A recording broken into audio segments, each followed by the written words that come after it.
setan dengan kalimat, sisakan ruang ikhlas apabila timnas gagal. Jangan pernah ajari supporter timnas Indonesia untuk ikhlas menerima kekalahan.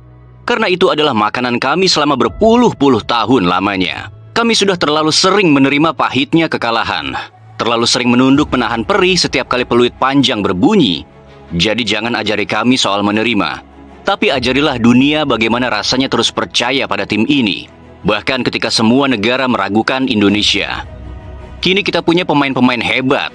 Secara kualitas individu, market value, dan head-to-head melawan Arab Saudi pun kita tak kalah. Bahkan jauh lebih unggul di beberapa lini. Jika semua senjata itu kita gunakan secara bijak dan para pemain yang kita punya diturunkan secara maksimal, maka jikalau timnas Indonesia kalah, kita pun akan menerima. Kita akan ikhlas dan kita pun akan mengangkat topi atas perjuangan para pemain dan juga pelatih. Namun malam tadi semuanya berbeda. Untuk pertama kalinya sepanjang sejarah, kita punya hampir semua variabel pendukung untuk menang. Komposisi pemain yang lengkap, kedalaman skuad yang mumpuni, trio defender yang sudah sangat kompak dan formasi yang sudah teruji. Tapi anehnya, semua itu seperti disia-siakan. Banyak potensi yang seolah dibiarkan tidur dan tak digunakan secara maksimal. Sebaliknya, keputusan-keputusan aneh justru muncul. Mulai dari pemilihan pemain, pergantian posisi, hingga taktik yang membuat banyak dari kita hanya bisa menggeleng, bingung, dan tak percaya. Dan dalam video ini, Icam Sport akan membuka mata kalian semua. Karena inilah rangkaian kejanggalan tak masuk akal yang dilakukan oleh Patrick Kluivert dalam laga timnas Indonesia melawan Arab Saudi. Keputusan-keputusan yang jika tak dilakukan, mungkin satu kaki timnas Indonesia sudah berada di Piala Dunia. Kejanggalan pertama, sudah entah berapa kali, trio JITSES, Rizky Ridho dan Justin Hubner menunjukkan performa yang menakjubkan. Trio inilah yang telah terbukti berhasil tampil solid dan membawa timnas Indonesia sampai ke titik ini. Sebuah trio yang ketika dimainkan bersamaan, hanya timnas Jepanglah yang mampu mengalahkan kita. Selebihnya tak ada satu negara pun yang mampu. Ya, tak terbantahkan lagi. Trio center back ini ibarat trio BBC-nya Italia, Barzagli, Bonucci, dan Chiellini. Dan trio ini pula yang sudah menyelamatkan Patrick Kluivert dari kursi kepelatihan timnas usai kalah memalukan 5-1 atas Australia. Karena waktu itu, Patrick coba-coba taktik sembarangan di momen yang krusial. Ya, pada waktu itu tekanan publik meminta Patrick Kluivert untuk dipecat, dan nama Shin Tae-yong pun diteriakan di stadion. Setelah timnas hancur lebur, barulah Patrick Kluivert sadar dan kembali ke formasi asal timnas. Dengan formasi lama itu, melawan China, timnas kita menang, dan trio Jai, Ridho, dan Hubner berhasil clean sheet. Melawan Bahrain pun juga sama. Timnas kita juga menang 1-0 dan lagi-lagi menggunakan pakem 3 center back ini dan kita berhasil clean sheet juga. Namun anehnya, Patrick Kluivert ini masih memaksakan kehendaknya. Masih membawa ego total football dan formasi 4-3-3 yang katanya adalah filosofi sepak bola menyerang. Sebuah formasi yang sudah terbukti tak cocok digunakan pada timnas Indonesia. Karena formasi ini adalah formasi yang gagal total di saat harapan langsung lolos ke Piala Dunia di ronde ketiga lalu ada di depan mata.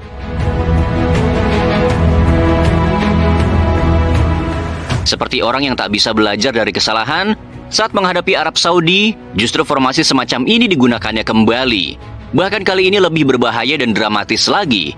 Patrick Kluivert memasang Kevin Dix dengan JITSES sebagai center back.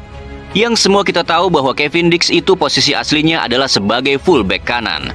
Padahal di sana ada Ridho, ada Justin juga. Tapi seperti haram bagi Kluivert untuk memainkan Ridho ataupun Hubner, padahal pertahanan timnas kita dibombardir habis-habisan. Dan apakah Kevin Dix bermain jelek? Tentu saja tidak. Kevin tampil heroik, bahkan mencetak 2 penalti. Namun rasanya sayang sekali pemain se-overpower Kevin Dix hanya diletakkan sebagai center back, yang mana kemampuan ia di saat dimainkan sebagai fullback kanan sungguh lebih gila, sangat berbahaya bagi pertahanan musuh. Kemudian para pemuja tim kepelatihan Belanda mungkin akan nyeletuk, tapi kan Arab Saudi adalah tim yang jauh lebih kuat dari China dan Bahrain. Maka wajar Patrick Kluivert harus menggunakan taktik rahasia dengan memasang 2 center back Jai dan Kevin Dix. Yang jadi pertanyaan, bagaimana mungkin di momen sekrusial ini, di momen yang mempertaruhkan jutaan tetes air mata dan juga jutaan mimpi supporter timnas Indonesia, Kluivert justru melakukan pertaruhan sekonyol ini? Apakah Kluivert tidak ingat atau sengaja tak mau menonton mahakarya dari pelatih timnas sebelumnya?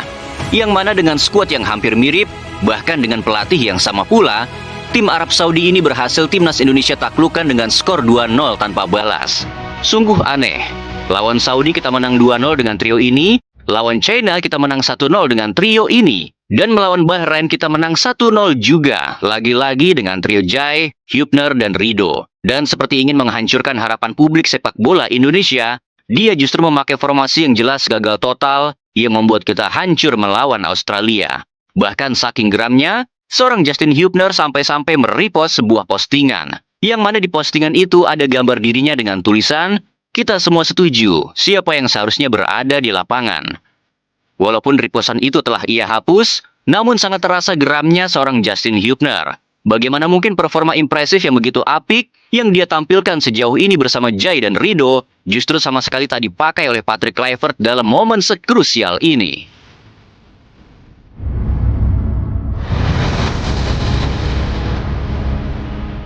Kalau tadi adalah kejanggalan pertama, dan kita akan masuk pada kejanggalan yang kedua. Dan ini bahkan jauh lebih konyol lagi. Sungguh benar-benar konyol. Di daftar pemain yang berposisi murni sebagai fullback kanan, timnas kita punya Kevin Dix, Sandy Walsh, dan Eliano Reinders. 3 pemain yang sungguh sangat gila. 3 pemain yang bahkan dari kecilnya sudah ditempa di Eropa. Tapi anehnya, Kluivert justru memainkan pemain yang bermain di Liga 1. Ya, ketimbang Kevin Dix, Sandy Walsh, dan Eliano, Kluivert justru menaruh seorang Jakob Sayuri di posisi fullback kanan. Ini bukan soal membeda-bedakan antara pemain lokal dan pemain keturunan. Kita pun juga sama sekali tak menyalahkan seorang Jakob Sayuri.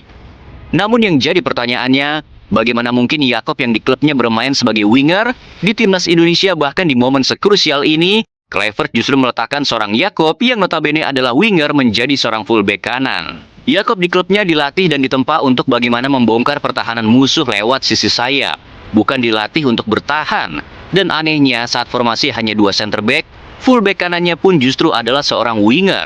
Dan ini adalah hal yang sangat menyakitkan. Pertaruhan seorang Patrick Kluivert dalam menempatkan Jakob Sayuri di posisi fullback kanan sungguh dibayar amat mahal. Satu tarikan tak penting dari Jakob yang berbuah penalti untuk timnas Arab Saudi.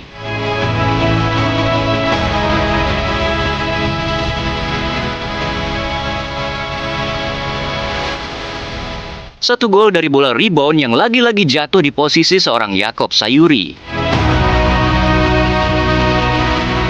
Dan berkali-kali sisi kanan pertahanan Garuda yang dijaga oleh Jakob berhasil ditembus.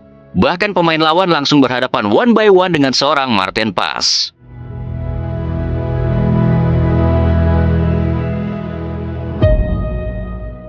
Bukan hanya timnas yang kalah, tapi kekalahan itu membuat Jakob Sayuri, si mutiara Papua yang satu ini, dihujat habis-habisan oleh netizen. Padahal ini jelas bukan kesalahan seorang Jakob, tapi karena kekeliruan Kluivert yang menempatkan seorang Jakob di posisi yang bukan spesialisasinya. Ini sungguh mirip mengorbankan bahkan menumbalkan seorang pemain. Dan sialnya, pemain yang dikorbankan itu adalah putra bangsa Indonesia bernama Jakob Sayuri.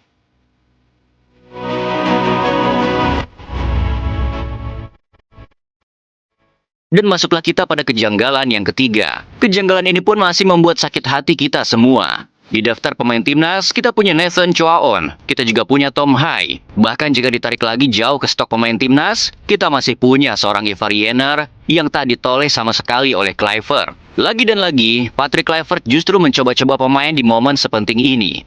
Sebuah momen yang di dalamnya ada harapan, ada mimpi, yang mana para supporter rela begadang bahkan mempertaruhkan pekerjaan mereka. Karena di esok hari pastinya para supporter ini akan mengantuk di tempat kerja. Ya, saat ada Tom, Nathan, dan juga Ivar, Patrick justru memainkan seorang Mark Klok, pemain Liga 1 yang sebelumnya sudah dicoba oleh Sintayong, namun Klok belum maksimal. Dan pertaruhan ini pun dibayar amat mahal. Di saat kita unggul 1-0 lewat gol Kevin Dix, timnas Indonesia pun diserang lewat sisi tengah.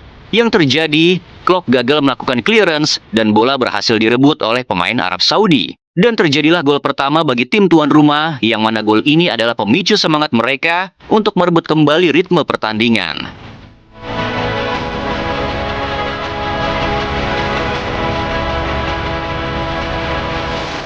Ya, kita tak menyalahkan Mark Klok. Kita hanya menyayangkan bagaimana saat ada nama-nama yang lebih layak, Kluivert justru memasang Klok bermain penuh hingga 90 menit. Kita tak menyalahkan bahwa Klok dibawa dalam perjuangan timnas merebut tiket ke Piala Dunia. Hanya saja alangkah baiknya jika Klok dijadikan pelapis atau pemain pengganti jika ada pemain yang cedera ataupun kehabisan tenaga. Padahal masih ada Tom yang sangat bugar dan tak sedikit pun mengalami cedera. Bahkan di Persib, Tom ini mampu bermain full 90 menit. Sebuah indikasi kuat bahwa El Profesor bisa bermain penuh juga untuk timnas Indonesia.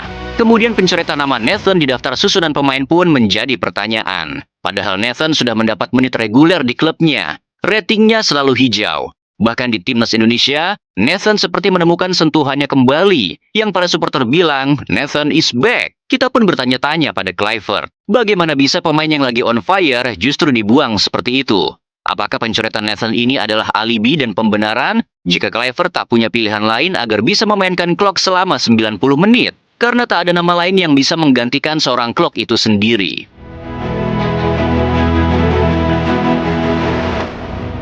Jujur banyak rasanya yang membuat kita terheran-heran dengan pelatih yang satu ini. Apakah kalian masih ingat di ronde ketiga yang lalu? Kalau saja kita bisa menang melawan Australia, maka tiket lolos langsung ke Piala Dunia kemungkinan besar akan berhasil kita dapatkan. Saat itu timnas Australia sedang pincang. Banyak pemain inti mereka yang cedera. Bahkan dari market value saja kita unggul dari Australia.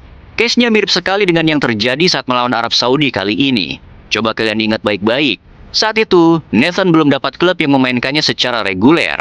Di Swansea City ia hanya jadi cadangan mati, sehingga Nathan belum mencapai puncak match fitness-nya. Dan kalian tahu keanehannya? Di saat itu, Joy sudah ada dan sangat siap dimainkan. Bahkan sampai menit akhir, nama Joy sama sekali tak dimainkan oleh seorang Kluivert. Begitu juga yang terjadi hari ini. Seperti ada pemain yang sengaja dikorbankan. Padahal ada pemain yang jauh lebih siap dan layak, tapi justru membebani pemain yang sebenarnya bukan kapasitas mereka, justru memikul tanggung jawab yang amat sangat berat.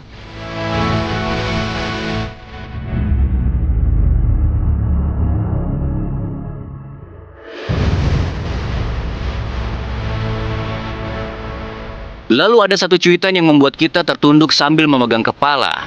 Sebuah peringatan dari jauh-jauh hari sebelum timnas Indonesia merekrut seorang Patrick Kluivert. Cuitan itu berasal dari sebuah media sepak bola Curaçao, yang mana Curaçao adalah negara yang pernah memakai jasa Patrick Kluivert, dan karena ketidakbecusan pelatih asal Belanda ini, Curaçao pun langsung mendepaknya. Media itu adalah Curaçao Football One, dan mereka menuliskan, taktiknya buruk sekali. Selama pertandingan, para pemain kami tampak kebingungan, dan kami hanya bisa menang tipis melawan pulau-pulau yang bahkan tak punya liga semi profesional. Dia menangani 6 pertandingan dan hanya menang 1 kali serta kalah 4 kali.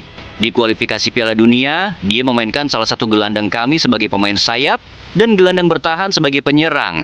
Dan yang terjadi, kami kalah dan tersingkir. Tulis akun Curaçao Football One. Dan itu baru permukaannya saja. Semua yang kalian dengar barusan, baru sebagian dari teka-teki besar bernama Patrick Kluivert.